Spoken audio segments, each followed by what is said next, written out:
Welcome to the latest series of the FODcast, where we bring you the latest insights into the future of digital commerce.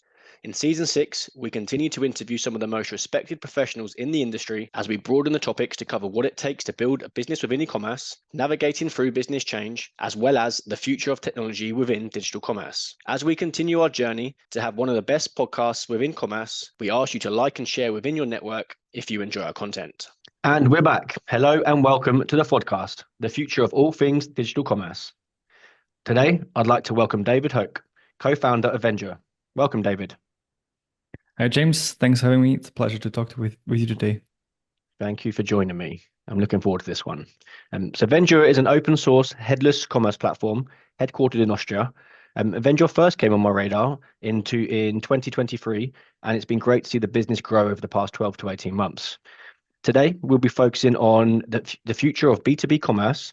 But before we jump in, why don't you tell the audience a little bit more about yourself, as you have an interesting career before Vendure as well? Yeah, absolutely. I started out in a completely different area in mechatronics engineering. So like getting my hands dirty, building machines, then switching mostly into the like software engineering part of that, which is by far not like web engineering. And yeah, someday I got a call and I was asked like to join an e-commerce startup. And I thought, well, to be honest, why not? I've did some web engineering work, like privately, some side projects and stuff like that. And yeah, then I joined there, and in 2.5 years, I've basically experienced everything high growing, like really fast growing startup like does, all the problems, all the issues, and all the opportunities you have, all the things needed for e-commerce. And after these 2.5 years, I've basically started my own agency where we have our focus on B2B e-commerce. And that's basically because I've just like made a combination of like both of my like expertises, which is e-commerce and this mechanical engineering B2B world. Yeah, and that's how I came along. Nice. Well, there we go. Started in mechanical engineering, and here we are now. So yeah, no, thanks again for joining me today. So we've had a couple of conversations offline, and I'm really looking forward to this one. It's going to be one of our first podcasts that's focused specifically within B2B. So yeah, let's get started. Let's get started with Vendure then. Talk to me about how the Vendure business specifically came around. Yeah, Vendure is like I think is now six years old already. Was originally created by my co-founder, Michael. And it was basically, it started out pretty easy. He was working at a company in Austria, like after moving to Austria because of his wife. And he was working there on a headless CMS system. And his parents have an like online e-commerce business in the UK, and he built a PHP based system way back in the days, and it was like old. And then he got basically in touch with these new technologies like JavaScript and headless and all these things, and thought, why not go headless in e-commerce, and maybe find something open source. And then he did some research, and basically the result was there isn't any, like there is no option on the market right now. And that's basically how Venture was born. So it was like 100% scratching your own itch. And then he started building it from scratch, like from the first line of code onwards. It was open source on GitHub, and that's how it started 6 years ago. And I've joined this mission basically in 2022 when we had a similar challenge in my digital agency, because we saw a major shift in the e-commerce or in the software development area, where most developers that are coming out of like university and stuff, they are mostly used to JavaScript based technologies and not PHP anymore. Like PHP was somehow dying. I'm not saying PHP is dying, but it was somehow, it felt like that. And so we also did our research and looked out there what's on the market. Open source was a requirement and TypeScript was a requirement. And that was how we found Venture. And I basically texted Michael on LinkedIn and said, hey, let's meet up, let's chat, maybe we can do something together. And basically from there on, it's history. And now, like 2 years in, We are one of the leading open source headless commerce platforms. Um, we are powering like really, really large brands like IBM, Breitling, QVC, all these like really big companies, but also thousands of smaller brands. Because we open source, and that's the great thing about it. We have about 200 contributors that are basically actively contribute to our code base. So we could say we have like almost an organization of 200 people, if you wanna like compare it to the proprietary world. But yeah, that's basically how it came along. And with Venture, we are really focused on these highly customized, multi-language, multi-region commerce scenarios where these off-the-shelf software systems like Shopify and maybe also Magento to a degree are not working anymore, where you have certain specific requirements in your business logic, in your business model, or also in terms of performance, where these platforms are not like sufficient enough anymore. And that's when you pick Venture in best case. There we go. In best case, I like it. And over that period of time, you service clients across the globe, right? So I know you're expanding in the UK. You're obviously busy in the dark region. Do you cover further afield as well in the States and what have you, David? Yeah, absolutely. So our users are from the US to Latin America to like of course Europe to Australia, Asia, like everywhere basically. It's completely global. We think global, and e-commerce is a global thing. I think most brands nowadays, most big companies, they do business in more than just one region, Mhm. and with more than just one currency. So that's the nature of our projects, basically, to be multi-region, multi-currency, and multi-language. Perfect. And correct me if I'm wrong, but I believe the platform is you're aiming as B2B as your target audience for the majority of your customers. Yeah, right. Look, we don't have a 100% focus on B2B, but we saw that our platform has the best ROI in the B2B space and in the marketplace space. So it's basically when you're building a very sophisticated B2B platform, Venture has great features for you that basically kickstart your project and make it really efficient for you to build something like that. And the same goes for marketplace platforms like sharing platforms, B2B, B2C, or even like peer-to-peer. We've seen everything, even with the blockchain as a payment gateway. Um, so these are the typical scenarios. B2C is also something that is interesting to us, but to be honest, we are competing there with Shopify and yeah, BigCommerce.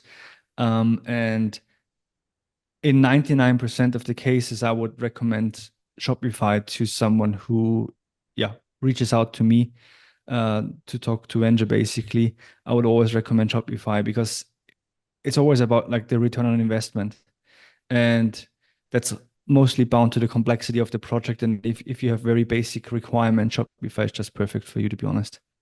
Okay. Yeah, I mean, I would agree. I mean, Shopify comes up a lot, and I mean, it's obviously pushing the complexities and it's pushing its way into enterprise, and it's doing well. But I think it's safe to say for any what you may refer to as a simple build, Shopify is very hard to compete with, and that's why it's cleaned up a lot of that market.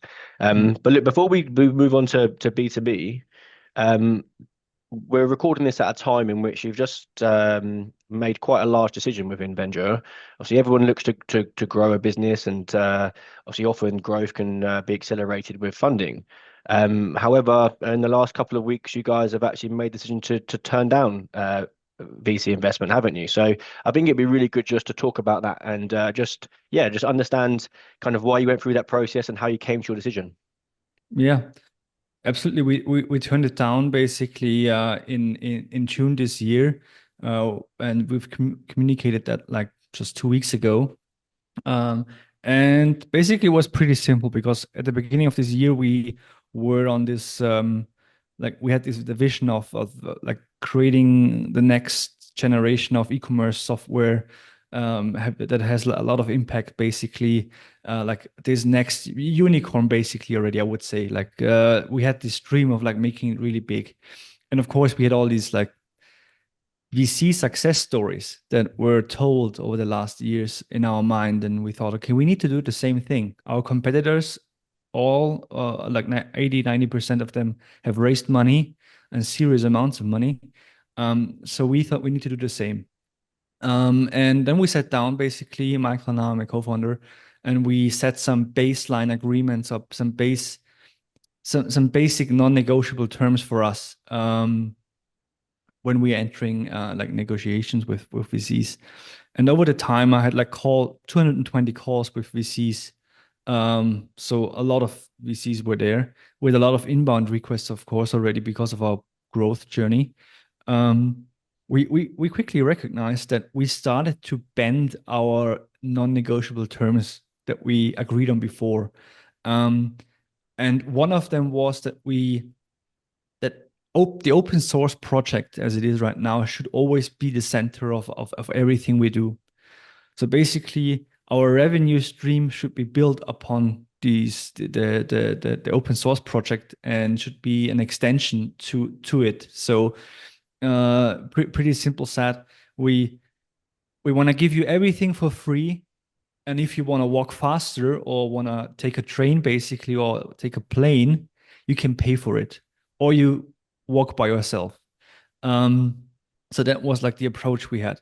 And that was not really what the VCs were looking for. So the VCs pushed us really hard into thinking about going cloud native and building basically a cloud infrastructure as our main product and having the open source project as a top of the final marketing strategy or tool that basically generates leads. And that wasn't really what we were looking for. And then we basically turned down the investment, to be honest, at some point.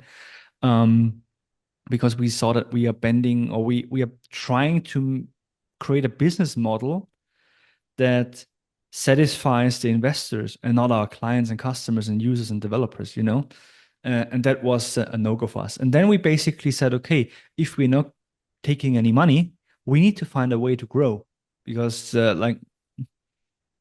needs to be an alternative out there.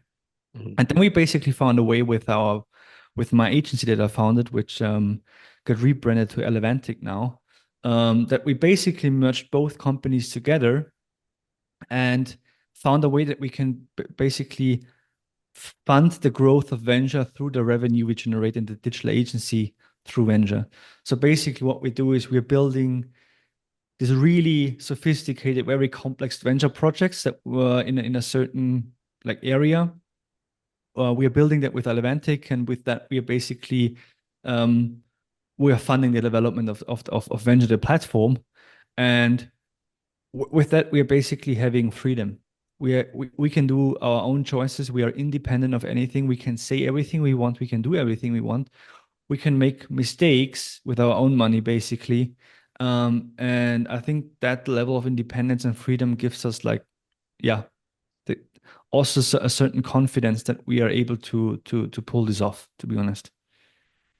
I certainly respect the sticking to the standing your ground and looking at what your non-negotiables were and saying, Joe, what actually, if we get this money, then the non-negotiables might as well not be there because they've been stretched so much. So I think that's a really good point. And I think the second point off the back of that, Dave, as well, is, Joe, what, there's always a way.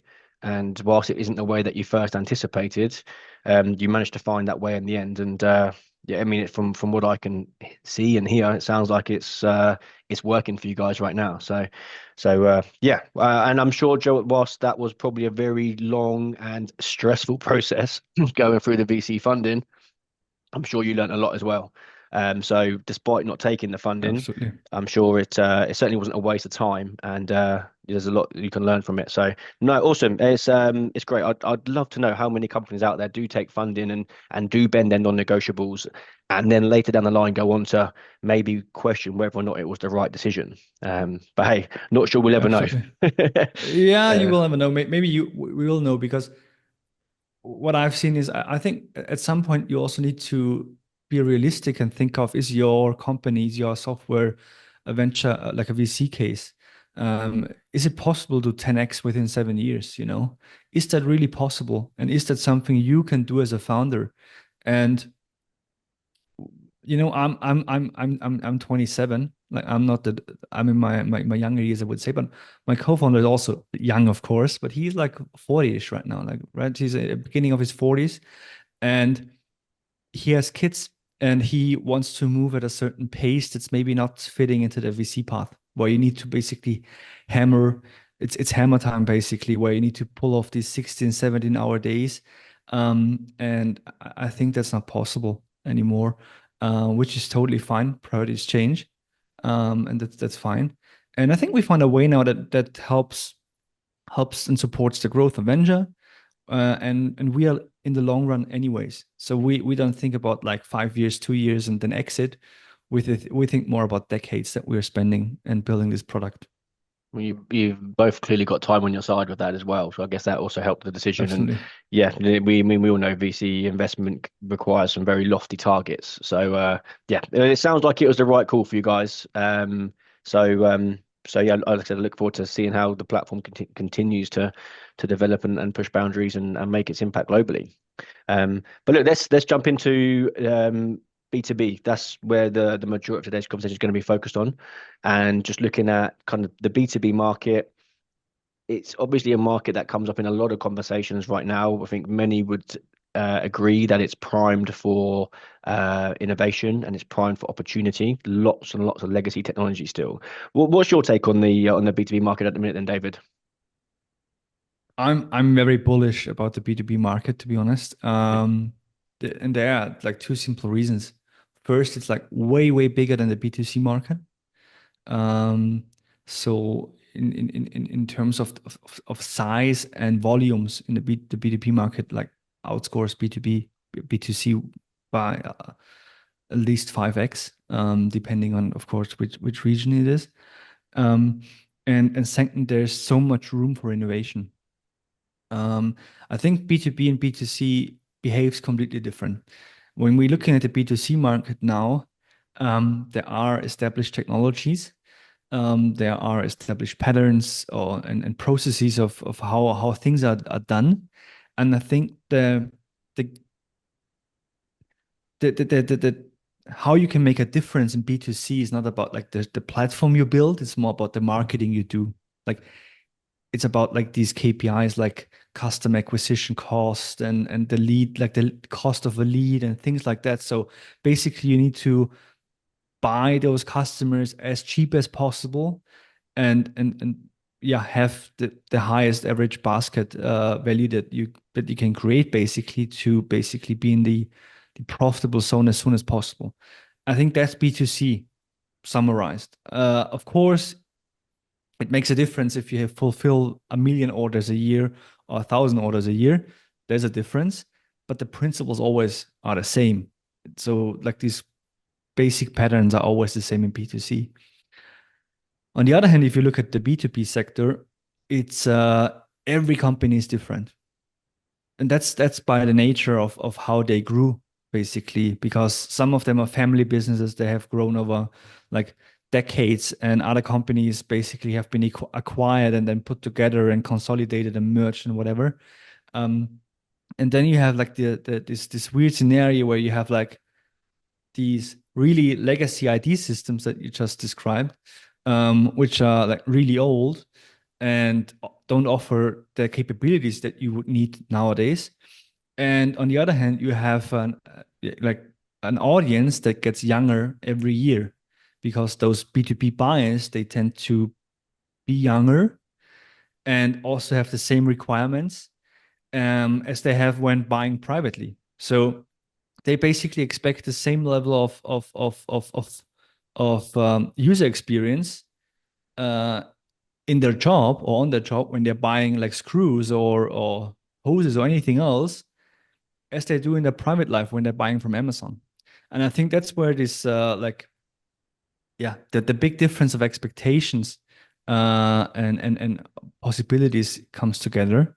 And that's why I think it's so interesting because there's so much to that the opportunity is so big for companies to nail that and really become a market leader or a regional market leader, um, I don't see that in the B2C anymore. I think that it's very saturated already, and yeah, the players have made their tactical choices already.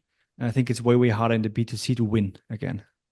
Okay. I mean, I'd certainly agree that the B2C market is far more evolved than the B2B right now. And if you look at, let's just take fashion retail as an example, I would say the vast majority, 99% of the fashion retail brands are online.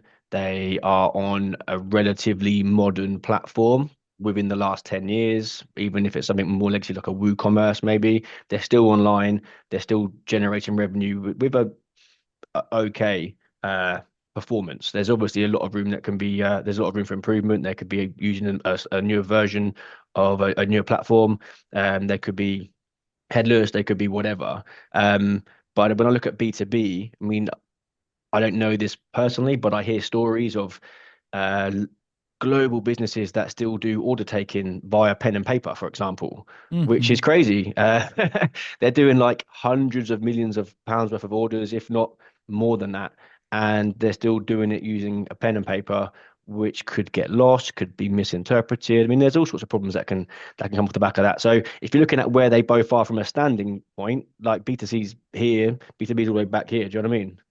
Yeah, yeah, absolutely. And I think in B2B you also have like it's a very big range of how you're taking orders, because you might have the pen and paper channel that still needs to exist because you have that clientele that is older and is used Mm, to that, and you cannot just like remove that from your sales strategy.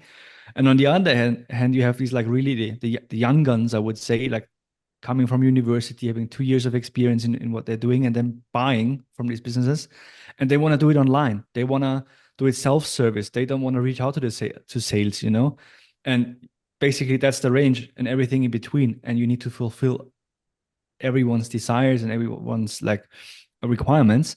And I think that's the most complex part of B2B actually. okay. Why do you feel as though that B2B has fallen behind over the last, say, I don't know, 10, 15 years? Is it because of the complexity behind it and companies have just decided to just stick with what they have, or is there maybe a few reasons? Yeah, the complexity is for sure one factor. That's a thing. I mean, in B2C, you have your product has one price, one list price, and you might have some discount codes in the card or on order level. In B2B, every customer has a different price. So that alone is already like adds a different order of complexity to a system and to an IT infrastructure. Um, but what I've seen is there was this mindset of it works, why change it? Like never change a running system or winning system, right? That was the credo of so many companies out there. And also the demographic change is now an accelerator of that rapid digitalization in B2B, because the last 20 to 30 years you had the same people in these buying positions, right? And now they are leaving these companies, and the younger generation is coming into these roles, and they have completely different expectations of how they want to buy and how they want to perform in the job. And I think that's also where I have to do a certain like level of expectation management, because they come in and they think you can change everything overnight and you can become like digital native and digital first just by a week. But that's not possible. Like B2B businesses, they are there for decades mostly, or even longer, 100 years, 150 years. So this change is not only a technological like change. You don't need to change your platform or add new platforms or new software.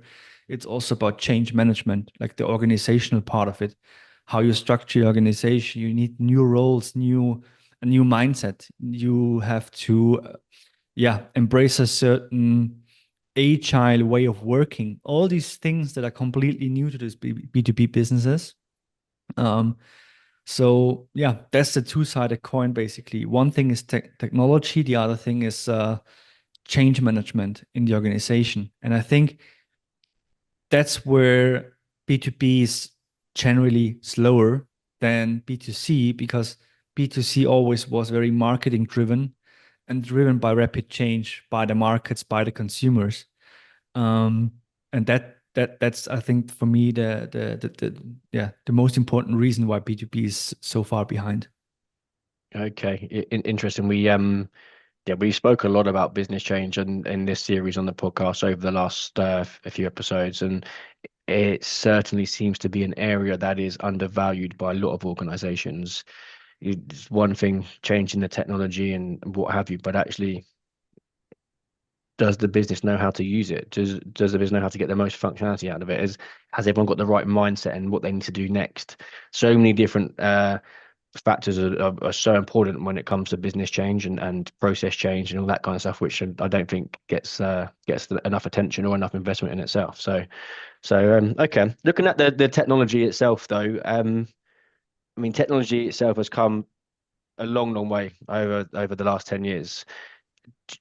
How do you feel about technology specifically for B2B? If we look at the platforms out there, for example, some of the bigger ones that we've mentioned, Shopify, I know that's working hard on its B2B platform. My understanding is that it's not quite there yet compared to the B2C.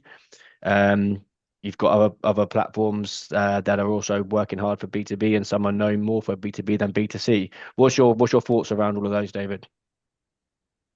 Yeah, I think Shopify, like everyone is trying to push into the B2B space because, as I've said, there's a lot of potential in there. And that's also important for these big players to have a look into, because that's where they can like increase their revenues and their profits, right? Mm. But I think there are certain requirements to a platform that is maybe Shopify is not even able to fulfill them at all at some point, because yeah, they also have a platform that is like a couple years old, not just invented last year.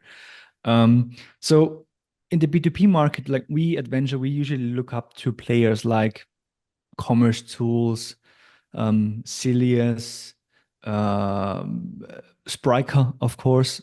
All these platforms that have really had to focus on B2B from the get-go, basically, from the beginning, basically. So, and they are basically, I would call them hidden champions because so many people actually don't know them. I mean, Commerce Tools is very well known, but Spryker, if you tell someone about Spryker, not everyone knows that who is in the Mm. e-commerce scene. Um, so I think that's a difference.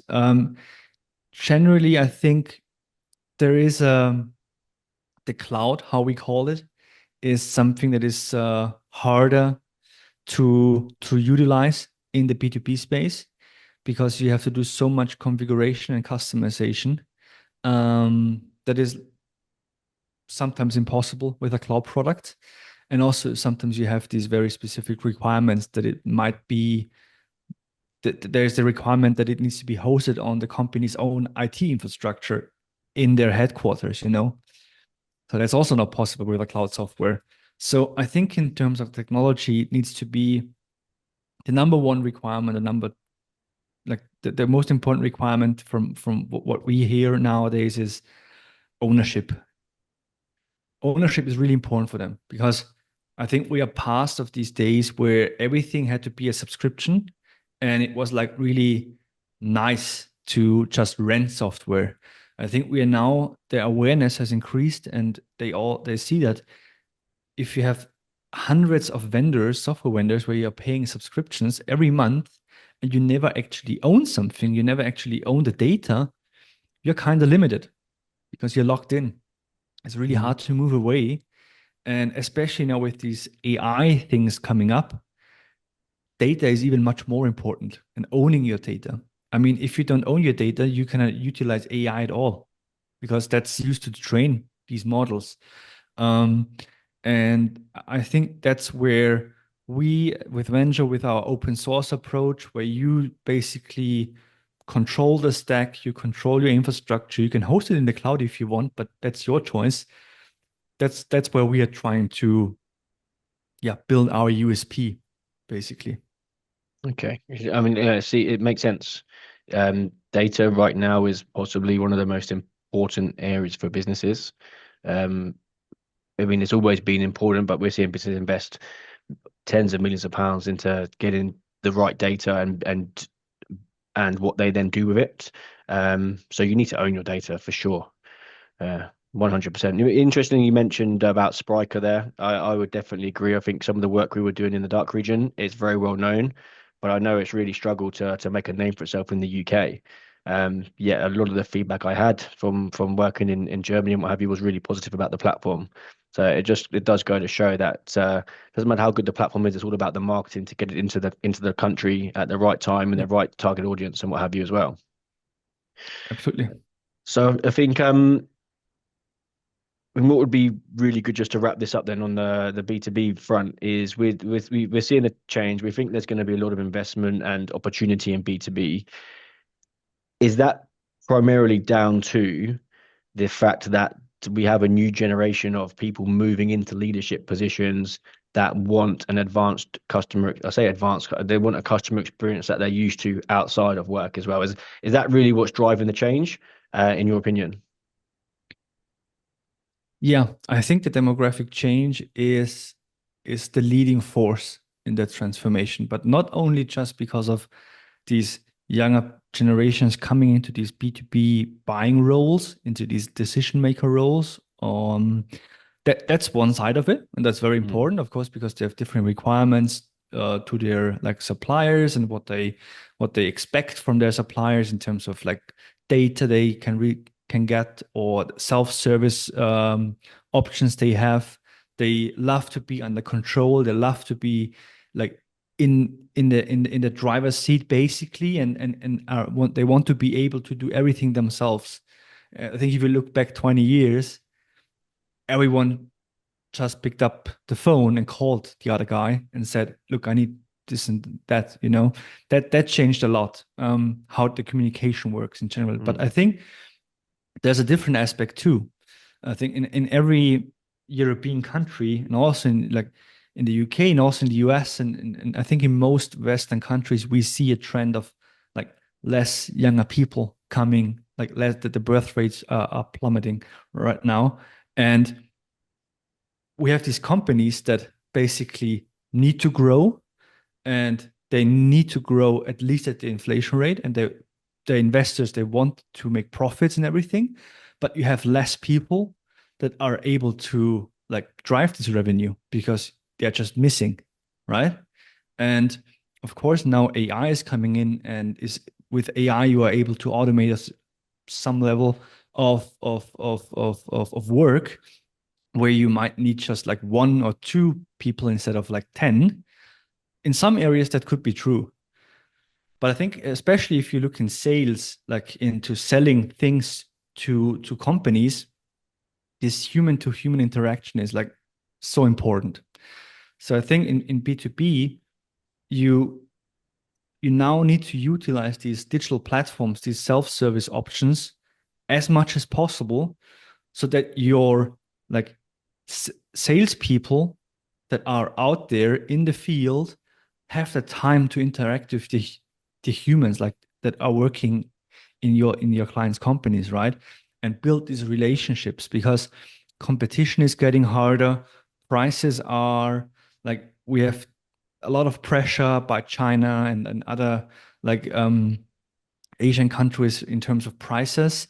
So the human to human relationship, I think, will still be critical to every company's success, but you just have less people available to do the work.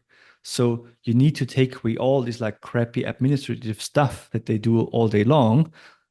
And that starts from like getting CRM data up to date or like PIM systems like product information data, everything like that. You have a lot of automation options. You need to take that work away and let your salespeople do what they can do best, interacting with humans, right? And I think that's why demographic change is the underlying force of that B2B transformation. okay. I like it. Interestingly, I had a session with somebody earlier this week, and she works for a business that have created a an AI led negotiation chatbot tool. And Mhm. one of the points she mentions at the end of the conversation is that we may well find ourselves in a world where all of the B2B negotiation is done via automation, because we're at humans don't like negotiating basically. It's the art of negotiation is declining basically, which is a real shame. But yeah, I found that quite interesting, and it isn't something that I ever thought of beforehand. But That's true it, for it sure. could it could happen. But I mean, I'm firmly in the camp of as humans, if we use AI alongside us when it comes to sales and relationship development, then we can really do well. But you can't, for me, you can't take away that face-to-face element in relationship building and what have you. But Absolutely. yeah, just quickly then, that change is expensive. Do you believe that it's also time consuming? Is there the money and is there the desire for that to happen in the B2B market next year?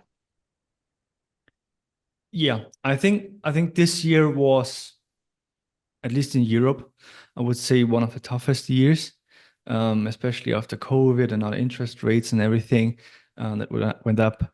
I think next year will also be tough, but I think there's an Mm, upward trend again. So I think right now is the right time to invest, basically, because right now your people have a bit more time because it's like not like the season where everything is like really stressful and has to, like, you're not working at full capacity basically. So you could use and invest this time into building your digital future, right? So I think next year will be very interesting. There are a lot of trends happening right now. With AI, for sure, AI negotiation is for sure a thing because humans by nature are not, they don't want to go into conflicts. They tend mm, to like find a workaround, a way by, to not do it. Um, but still, humans are needed into keeping relationships between companies alive. I think that's the most important part. Um, so yeah, 2025 is there are a lot of opportunities, but I think that's also a big problem for companies because there is so much out there that could be done that they are left in this like decision paradox. They are like, they're not sure what to do first. And I always recommend companies to do the basics right. And when the basics are done and they're working, then you can look at AI, then you can look at different things. But the most basic thing to do as a B2B business next year is get your data right, customer data, product data, and everything else around it, right? Because that's the basis for everything else. You cannot build great digital platforms, great digital tools without having the underlying customer and product data. That's just not working.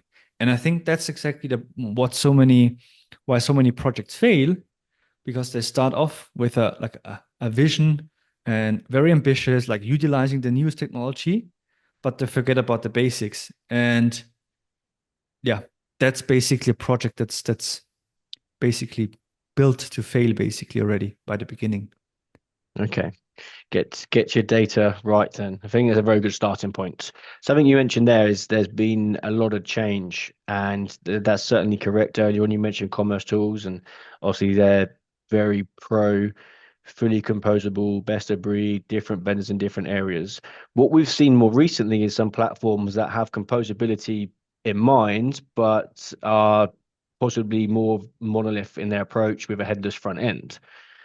Do you of the two? I mean, what in your opinion is best for B2B businesses? Is there like I don't want to say a one size fits all because there really isn't, I don't think. But what's the best approach for companies in the B2B space? I think composable is not the answer for 99% of B2B companies, to be honest, because especially when you do your first steps in that area, you should not yeah use composable. I mean, it's the same as if you get your driver's license. It doesn't make sense that you drive a Porsche with like 700 horsepower right from the first day. The chance that you basically crash it is very, very high. And I think that's the same with composable commerce. It's very complex. I mean, the opportunity when you do it right, the outcome could be great. but there's so many chances that you take a wrong decision and end up in a situation where you have spent millions of pounds without seeing any result. And that's very likely when you do that as a B2B business, which has no experience at all with that. So what we tend to recommend is a flexible monolithic solution. Monolith means basically everything's tightly coupled together, or at least tighter coupled together. And at Venture, we're now phrasing or like bringing these terms of a monolith, which is a modular monolith. And we believe that it makes sense for these B2B businesses to start with the least amount of complexity possible, get your basics right, bring your solution live, go out to customers, teach them, train them, get it live. And after 6 months, you basically look back, analyze where are bottlenecks, where are things that are slow or not really working 100%. And then you basically, split up your monolith into some decoupled modules. And that's exactly how Venture is basically built. So we have this core platform that brings all these core capabilities that are needed for e-commerce. But then you can add your own plugins and decouple certain components and certain like capabilities completely from Venture. So if it's like stock management or product management or order management, you can basically pull these capabilities out of the core and do it yourself. And basically improve the platform bit by bit, like step by step. And I think composable is, composable itself is sold mostly with that plug and play idea. Like you have these tools and then you plug it together. And you have a extremely scalable solution which can scale to billions of users. But if you look into reality, how many companies have billions of users? Most don't, especially in B2B. They have, I would say, a couple of 10,000 customers, maybe 100K or 200K. They have a lot of products, but the amount of orders is also way lower than in B2C because the average order value is much higher. So I think the full benefits of composable, you can really utilize them with a B2C model where you have like high order volume, millions of customers, and things like that. But in the B2B space, it's more about like the process intelligence, mapping these processes in the right way so that customers are able to check out and buy themselves, things like that. So I would always recommend going monolith, trying to find a flexible solution that enables you to build a few decoupled modules when there are bottlenecks that could come up over time, but not go composable, to be honest. Okay, really good.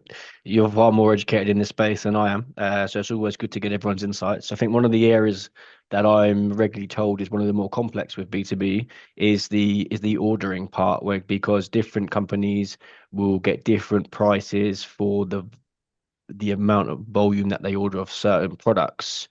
Um, am I right in assuming that with B2B focused monoliths, then that's something that can be built into the platform sort of out of the box, or is that an area where you would possibly still have an API to something best of breed?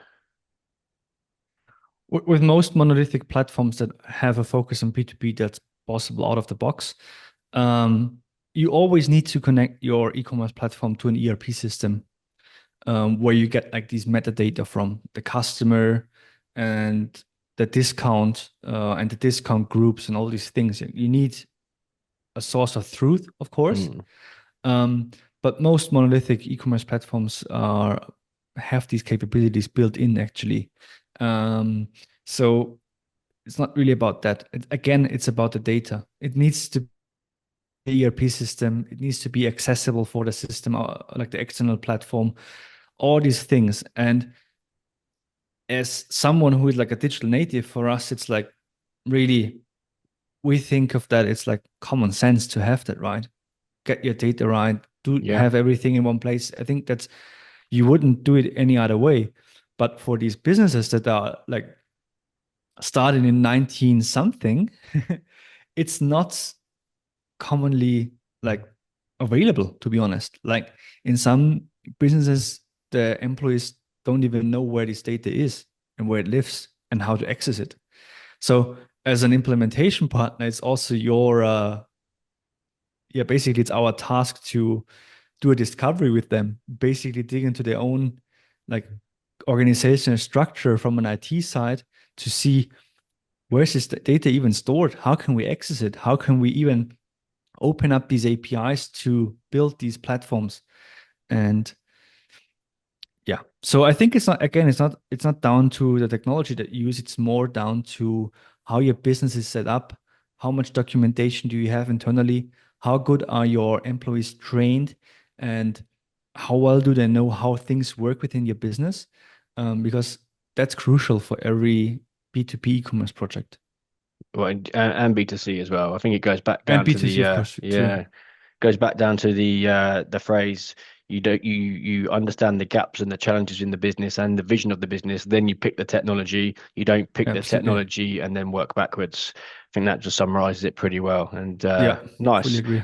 Cool. Okay, well look, last question then. I think certainly from the chats that I have, manufacturing is one of the key areas within B2B that's prime for opportunities next year. If you were sat manufacturing side, how would you approach your commerce replatform slash transformation? It depends on if it's a replatform or like a platform implementation project. I think that's quite a difference. I think if you have an existing platform in place and you have problems, issues with that, I wouldn't necessarily focus too much on the technology. I would like look into just the supply chain, the information supply chain, how we call it. So basically try to find these bottlenecks in your organization where information is missing, processes are not mapped or not efficient enough to yeah be combined with these digital sales channels, things like that. And if you have analyzed everything and you basically excluded every possible bottleneck in your organization itself, then you could think about replatforming, because replatforming is usually costs a lot but doesn't bring any value to the end customer in most cases, or not to that grade or to that extent where it would like yeah satisfy a financial guy who says, yeah, there's a great ROI on this project now, because you can't really feel it. Like a replatforming, in best case, the customer doesn't even recognize it from like the looks and everything. It just is smoother and faster. Of course, that's great improvement, but there's no visual change in most cases. On the other hand, if I'm like implementing a project or planning to implement or build a solution, I would really look into my existing systems. So I have my ERP system. Is there an API available? What data is accessible? Is the data in the ERP system? Is there a certain quality standard? Are there rules in place that validate the data in there? All these things. The same goes for the product data in your PIM system. Is everything where it should be? Are there APIs so that the commerce platform can connect to it? All these things. Check it and really do a deep analysis. Do it before, because finding these issues now and resolving them now is much, much cheaper Mhm. than doing it 12 months into the project, because then it's really expensive in most cases. And when you have everything documented and ready to go, then you can start like reaching out to implementation partners, thinking about technology, because then you also will see in that process what your requirements look like. Because in certain cases, you will see I'm not really able to map this process within my ERP system. That means my e-commerce platform has to do that. Or in other cases, you see it doesn't really make sense to basically store all the data in my e-commerce platform because I have a PIM system in place that could hold all this information and manage it in there.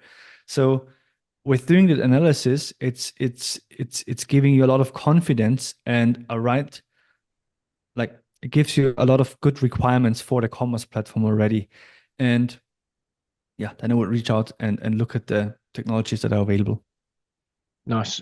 It's that analysis up front is something that's really important to any successful transformation, is really understanding the gaps in the business and the future scope of the business. Where do you want it to get to? What are you trying to do by upgrading the technology? Well, what is the objective? Do you know what I mean? And if you don't understand the gaps or what you're trying to do, it makes the decisions very hard. So nice, thank you, bro. All right, well, probably a good spot to wrap it up, I guess. The time's absolutely flown. I just looked at the clock and we've nearly been an Yeah, hour. So yeah, went by fast. very much engaged in the conversation. Thank you. Yeah, thank you for joining me, David. I enjoyed that. It was a pleasure. Always great to speak to people who are enthusiastic about e-commerce and everything around it. And that is us. As our listeners know, that we are entirely focused within the digital commerce space, and always interested in speaking to those that share the same passion as us. I think it's fair to say that there is a lot of opportunity in B2B. So I found this conversation really interesting, and I hope all of our listeners did as well. On that note, if you did, please do like it, share it, subscribe to whatever method of the podcast you listen to. We're getting some really good traction at the minute, and season 6 is getting some great numbers. So let's help that continue and get it in front of as many people as possible. Brilliant. I will see you next time. Thank you.